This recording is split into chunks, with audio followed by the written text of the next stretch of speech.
Let's take a look at technology and its impact on student learning.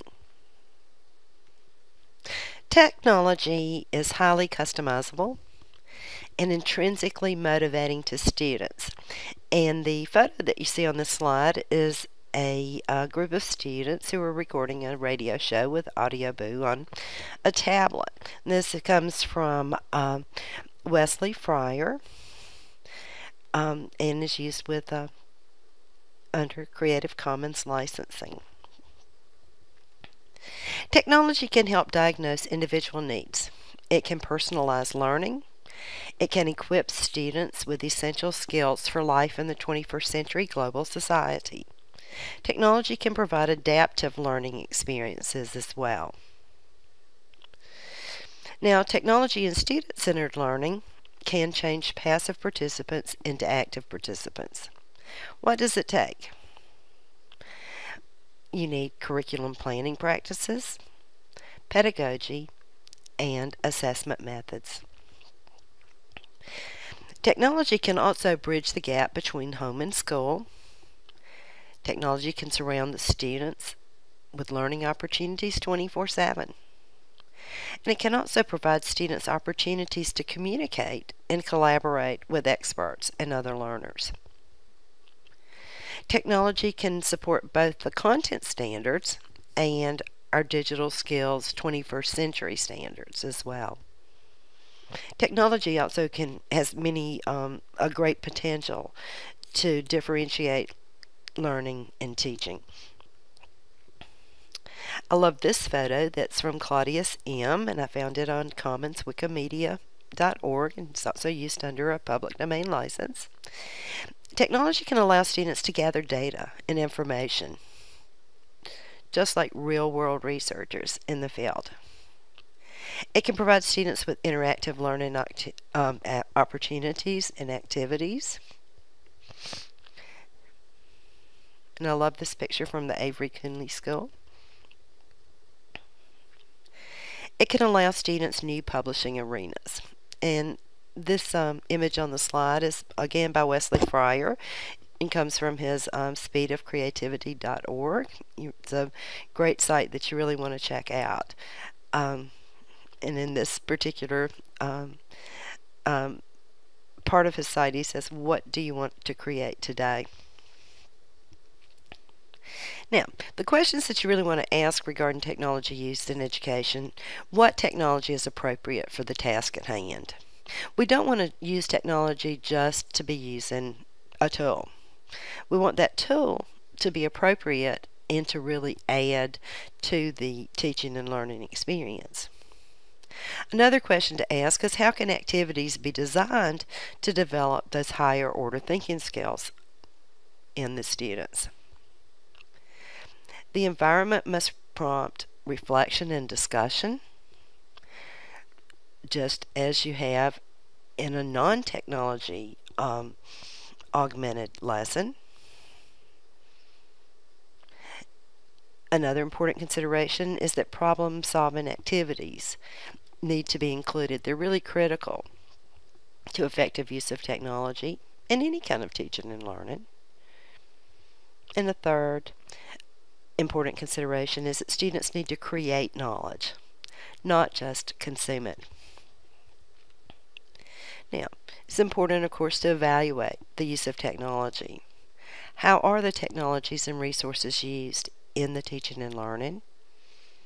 And is the technology useful for achieving the educational and learning goals and objectives?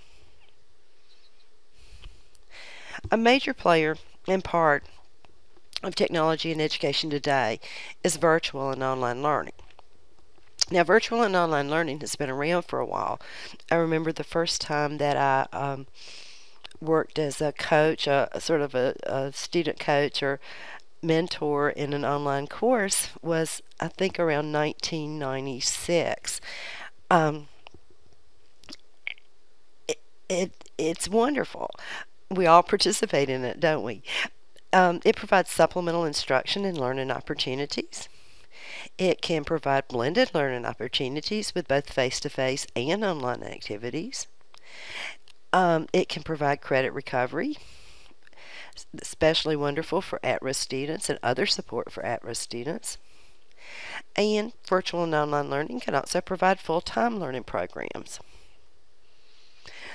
It's really important to keep a couple of things in mind. We hear a lot in just the world in general about digital natives and tech-savvy students. But let's always keep in mind that tech-savvy is not a synonym for digitally literate. And digital natives still need guidance and instruction. There's some great readings, pretty short and snappy. I think there's an article and a web link in this week's resource file that deal with this issue, about sort of the myth of the tech-savvy student. So be sure to take a look at those. I'll be interested to hear what you think about them. Now, let's look at some organizations and resources that we can use to learn even more about how technology is impacting instruction and teaching and learning, specifically student learning. Edutopia is one of my favorite resources and has been for many years. This first began, its inception was as the George Lucas Educational Foundation, excuse me, and it has continued to blossom and grow over the past decade or so into just a major player in the ed tech world. This is just a screenshot from the Edutopia iTunes page. It's iTunes preview. A lot of their podcasts and videos about technology integration. They participate in Schools That Work. Amazing stuff. I'm sure most of you are familiar with Edutopia. They sponsor thousands of great resources, videos, blogs. It's as I said, it has been and continues to be one of my favorite ed tech resources. They also now have a wonderful Pinterest site. I think at the time I took this screenshot, there were 79 boards. I don't know how many there are today, but I'm sure there are far more. Now, Partnership for 21st Century Schools is also a major player. It was founded in 2002 as a coalition of business, interest, education players, and policymakers. And it developed early on the P21 Framework for 21st Century Learning. I actually have read and seen more as far as my K-12 practice in the past few years about the 21st Century Schools Framework than I did early on, and I'm glad to see it. But that's, it's taken a long time for it to sort of arise into certain school levels. So I think it's really important for us as school library professionals to know about some of these main founding documents. Now, this is the image that represents the P21 framework. At the top, you see the student outcomes, including life and career skills, learning and innovation skills, the 4 C's. Critical thinking, communication, collaboration, and creativity. The green underneath side of the arch here is core subjects, your 3 R's and 21st century themes. And on the right, information, media, and technology skills. Now, underneath you see the support system of the P21 framework, standards and assessments, curriculum and instruction, professional development, and learning environments. Follett, which has been a major player in the library world, especially the school library world, for a long time, has developed in the past few years something called Project Connect, in which they bring together superintendents, librarians, and leaders to talk about the digital educational transformation. So I'll give you a link to this. Lots of interesting events have occurred. It's going to be interesting to see where some of this leads, because it is so important for what we're doing as school library professionals. Very important for the leaders in our districts and within our schools. and within our political structures that support the schools, to know what it is we can do. We had a major Project Connect event in South Carolina last spring at the South Carolina Association of School Librarians Conference, and it's very exciting to be there. Now, Digital Promise has a lot of wonderful, great resources. I hope that you will visit this site. Okay, now the New Media Consortium, Horizon. This is an organization that sponsors an annual report. There's a higher ed report, but of great interest to us, of course, is the K-12 edition of the annual Horizon report, in which they share and reflect on trends, challenges, and developments in educational technologies and media. Pew Research Center continues to be a major player with their research on internet science and technology.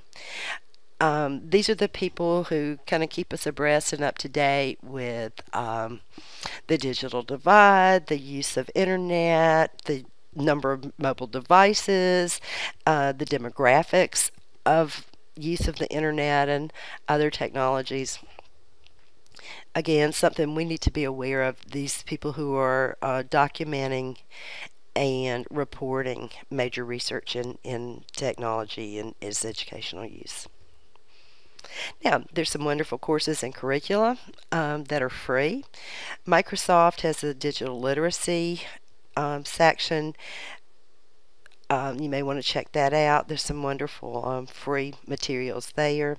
Common Sense Media has become a major player in the digital citizenship and technology integration arena. Again, some great resources, reviews, and training materials. And last but not least, from the U.S. federal government, digitalliteracy.gov, and these provide resources on all different levels, but I believe this one should take you to the one specific to school library programs. Let me know if you have any questions or comments, and thank you for your attention.